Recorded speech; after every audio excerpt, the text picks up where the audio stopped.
Mam właśnie przyjemność po raz kolejny powitać Was w Kazachstanie. Przeszedłem kontrolę graniczną na granicy kirgisko-kazachskiej.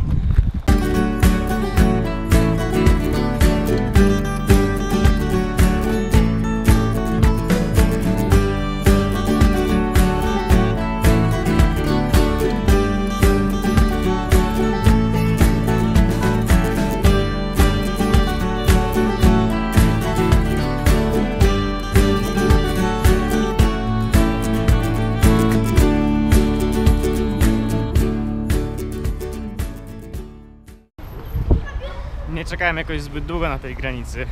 Słuchajcie, jaka historia. Złapała mnie rodzina. O, właśnie tam są. Что? Да? За светофором. Выйдешь туда, за светофором. Да? Там, Да. короче, стоят, голосуют. Через 5 sekund i jak będzie 5 sekund, tam będzie. Więc no właśnie, tak jak mówię, złapała mnie rodzina, niesamowicie mili ludzie, tak jak widzieliście. Wspaniale, po prostu dostałem tak pieniądze na to, żeby sobie dojechać tam, gdzie chcę. No i jeszcze dostałem oprócz pieniędzy chleb, więc będę miał co zjeść. Ale na razie wolę sobie wyjść na drogę. Chleb to jest, wiecie, zapychacz, który będę mógł tam później użyć. Zapłaciłem 100 tenge, czyli równowartość złotówki, co jest kiepską inwestycją za przejechanie 2 km, ale przynajmniej jestem już na głównej autostradzie, więc jakoś mi się to opłaca. Znaczy, to była kiepska inwestycja jak na Kazachstan. W Polsce samochodem, takim powiedzmy taksówką, to by była inwestycja życia za złotówkę. No, ale już jestem tutaj, mam nadzieję, że stąd już złapię coś naprawdę na daleki dystans, najlepiej do Szymkentu, żeby na nas tam dojechać. Jak dojadę na noc i będzie ciemno, to będzie problem, będę musiał hostel sobie wykupić, bo po nocy nie będę wiedział, gdzie namiot rozłożyć, a ja nie jestem taki jeszcze gracz ofensywny. Więc teraz łapiemy.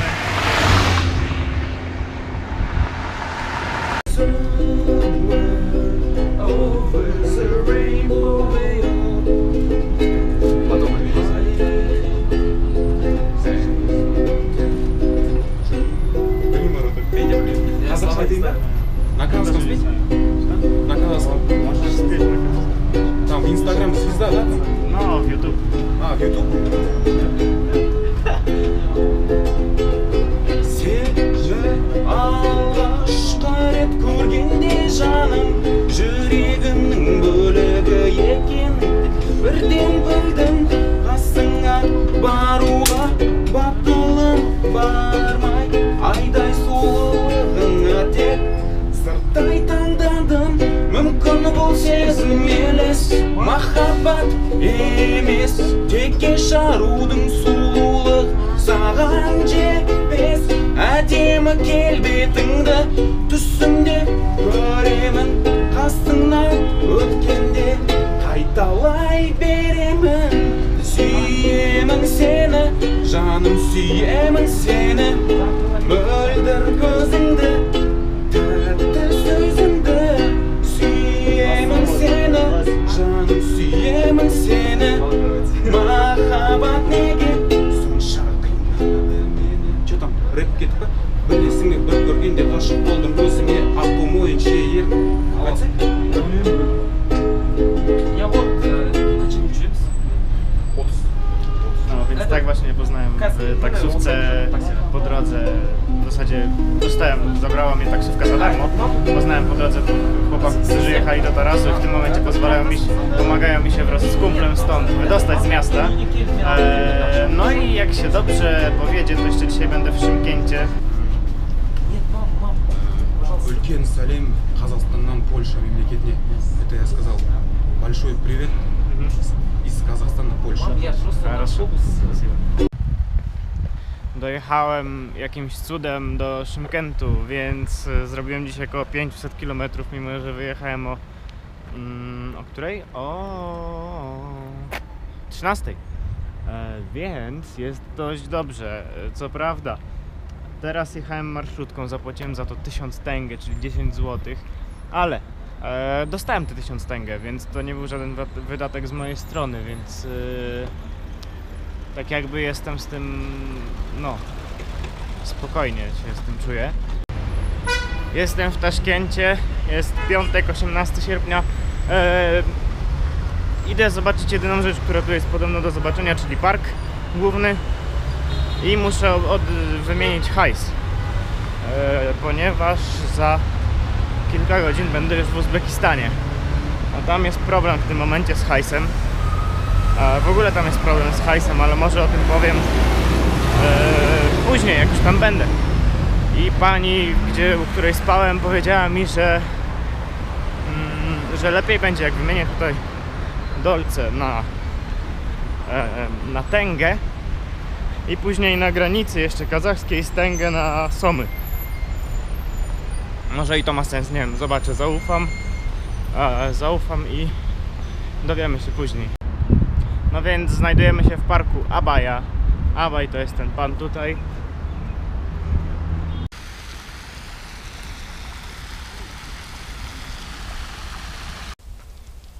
Więc jestem sobie w tym parku i tak w zasadzie poza tym samolotem, który tam jest za mną, to nic tu nie ma.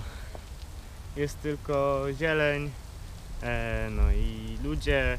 W sumie to fajny jest ten park, ale tak, żeby przyjść sobie z dziewczyną, popatrzeć czy coś. No już tam nic więcej nie można tu za bardzo zrobić, więc zmykam czym prędzej. No dobra, jest jeszcze wielka aleja poległych Sowietów, oczywiście w latach 41-45. Tam za mną całkiem ładna. Tu są takie tabliczki, na których macie nazwiska. I to się tak ciągnie aż tam, po ten monument na końcu. To tyle. Czy warto tu przychodzić? Jak się nie ma czasu tak jak ja, to nie. A tak przyjść, pospacerować, spoko, jak najbardziej. Poznałem dzisiaj jeszcze takiego Australijczyka, który podróżuje całą drogę z Anglii, z Walii w zasadzie, do Australii w tym momencie, był w Uzbekistanie i ostrzegał mnie przed gównianym internetem tam. Ale jeśli jest jeszcze bardziej gówniany internet niż mój kazachski w telefonie, to naprawdę musieli się naprawdę mocno postarać w tym Uzbekistanie. Bo mój po prostu kazachski internet z sieci, której nazwa zaczyna się na ty, a kończy się na L2, jest po prostu tak gówniany, nic się nie da w ogóle sprawdzić, tak jakby go nie było po prostu. Miewa czasem przebłyski, jasne, ale na litość boską, jestem w mieście, które liczy ponad 1 milion mieszkańców. Byłem w Astanie, która liczy prawie 1 milion mieszkańców. W Almatach ponad 1 milion. Nic nie działa, po prostu zżera baterię. Nic się nie da, ani żadnej strony załadować, ani ściągnąć, niczego. Po prostu masakra. Więc nie polecam. Jak będziecie tutaj, to nie wiem, możecie kupować Beeline'a czy Kcell'a, ale Tele2 nigdy.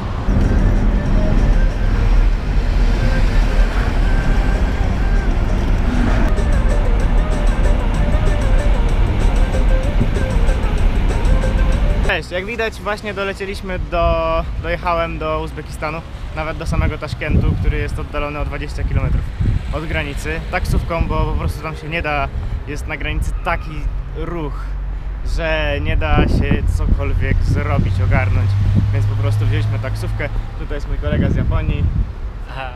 Hi, I'm Keita. No właśnie. Teraz idziemy na dworzec centralny, spytać się o pociąg do Samarkandy, którym będę chciał polecieć za kilka dni. Tam policja się patrzy, więc teraz już oficjalnie witajcie w Uzbekistanie, witajcie w Taszkencie. W sumie to chyba jestem pierwszym człowiekiem w Polsce, który nagrywa coś z Uzbekistanu. Jest mi z tym bardzo miło i postaram się tego nie zepsuć. Więc słuchajcie, Uzbekistan jest normalnym krajem. To jest kraj podobny do Kazachstanu czy Kirgistanu, aczkolwiek ma swoje restrykcje i różne tego typu rzeczy, które są po prostu bliskie państwu totalitarnemu, powiedzmy. Nawet w rankingu demokratyczności jest na 160 miejscu ze 167 krajów, Więc nie oznacza to no, za wiele dobrego, jeśli chodzi o demokrację, ale wiem na pewno, że jest kilka rzeczy, które będę musiał przemilczeć podczas tej pobytu tutaj. Nie powiem, jakie to są rzeczy, ale w każdym razie nie będę mógł mówić o czymś tam i też nie będę o tym pisał. Dopiero jak wyjadę, to wtedy wam o tym wszystkim opowiem, więc pewnie jak będę w Kazachstanie już w Aktau, to spokojnie wam dopowiem co nieco na temat tego kraju. W każdym razie, tak jak widzieliście na tym ujęciu, co z kolegą Japończykiem, on już pojechał dalej do Samarkandy dzisiaj, mam nadzieję. W każdym razie poszedł na metro. No i tak, przejście granicy to była nie masakra, ale przejście granicy kazachsko-uzbeckiej było ciekawym doświadczeniem, bo na przykład na początku, jeszcze w Kazachstanie, na kazachskiej granicy przyplątał się do mnie pies policyjny, wykrywając coś w moim plecaku. Nie wiem co to było, ale zostawiłem baterie, które kupiłem w Gruzji za jakieś tam grosze, więc spoko, nic takiego, wiecie, okropnie ważnego. W każdym razie to było pierwsze doświadczenie. Drugie doświadczenie to, kurczę, to, że trzeba... Okropnie dużo jest formalności, jeśli chodzi o Uzbekistan. Zaczynając od tego, że wizę załatwiałem dobry miesiąc i jak sami wiecie, w ambasadzie w Almatach też przesiedziałem trochę czasu. Co więcej, właśnie a propos tej wizy, to jest dość drogie, tam jest dużo procedur. Co więcej, tutaj, żeby wjechać, trzeba jeszcze tak, wypełnić deklarację, w której należy zadeklarować wszystkie pieniądze, które się ma. Tak jest w teorii. W rzeczywistości jest tak, że potrzebują tylko dolarów i euro. Nie martwią się o kazachskie tenge, o kirgijskie somy, czy tam te gruzińskie lari, więc napisałem tylko te dwa. I trzeba zadeklarować wszystkie kosztowności. W moim przypadku jest to telefon i kamera. No i co najważniejsze, nie można wywieźć, to znaczy tak, jeśli chodzi o kosztowności, należy je wywieźć ze sobą z powrotem, więc dostałem taką kartkę, tą, którą sobie wypełniłem, no i będę ją musiał pokazać na granicy, żeby nie było, że coś tutaj sprzedałem, że przemyciłem. Poza tym, jeśli chodzi o pieniądze, nie można wywieźć z kraju więcej niż się przywiozło, więc wszystko zostaje. Boże, w ogóle Uzbekistan to jest kraj, wyobraźcie sobie, ile wynosi tutaj minimalna płaca. 20 dolców. 20 dolców, rozumiecie to? Na miesiąc. Dla człowieka. To jest nic. Ja tego nie miałem, ale wielu ludzi, jak tu przyjeżdża, ma kontrolę graniczną, na której kontrolują wszystkie nośniki, jakieś USB, czy komputery, czy telefony, w poszukiwaniu pornografii. Ja na szczęście byłem na najbardziej zakorkowanej granicy, na której nie ma czasu na przegląd, więc tego nie zrobili, ale ogólnie jest taka praktyka. Kolejna rzecz. Pszczoły latają. Kolejna rzecz. Uzbekistan to jest kraj dwóch rodzajów samochodów. Nie widziałem... Dobra, widziałem, ale ogólnie z racji tego, że w Uzbekistanie produkuje się Daewoo i Chryslera, przepraszam, Chevroleta, to tutaj jeździ tylko Daewoo i Chevrolet. Bywa trochę Ład albo Wołk, które są jeszcze pozostałościami po Związku Sowieckim, ale tak to same, po prostu są tutaj tylko Daewoo i Chevrolety. Taszkent był czwartym największym miastem Związku Sowieckiego po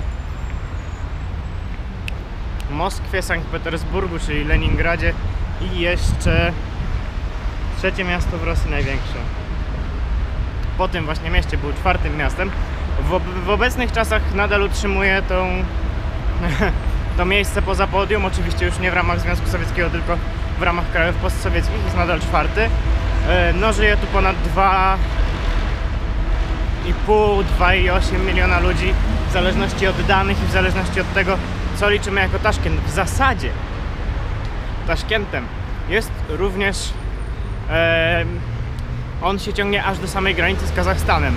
Te wszystkie wioski, które są po drodze, bo granica jest stąd 20 km, to wszystko można również podciągnąć pod właśnie Taszkent.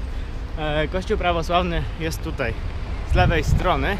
Ej, w ogóle teraz na mnie słońce świeci, więc jestem dobrze oświetlony. No, chciałem wam jeszcze powiedzieć, że mega się jaram niedzielą, bo w niedzielę jadę uzbeckim Pendolino prosto do Samarkandy. No, nie wiem, czy to jest do końca Pendolino, raczej nie. Po prostu jest to pociąg ekspresowy, który jest, z tego co widziałem na zdjęciach, mega wypasiony, jeśli chodzi o wygląd, więc będzie super. Zapłaciłem za niego 58, to jest tak, 30 zł. To nie jest kraj, na którym chcę oszczędzić. To jest kraj, który chcę poznać faktycznie, bo za dużo pieniędzy już wydałem na wizę.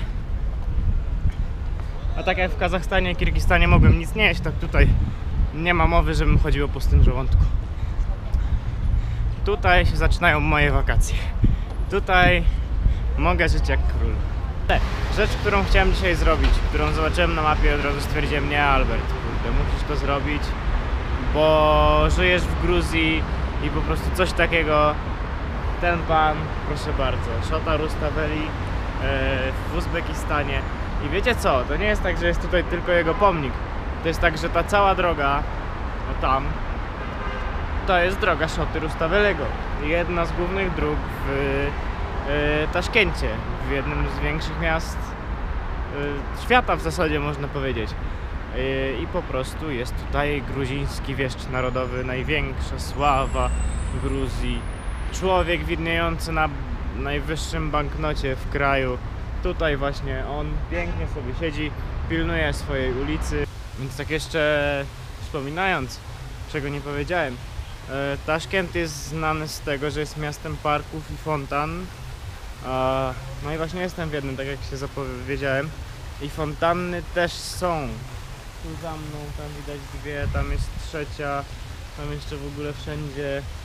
Część z nich, tak jak tutaj te, one pracowały lepiej, mówiąc krótko. Więcej się tu działo kiedyś, bo są te dwa baseny jeszcze niż tutaj na dole. A teraz już nic tutaj za bardzo, leci sobie tylko woda tam z góry, ok?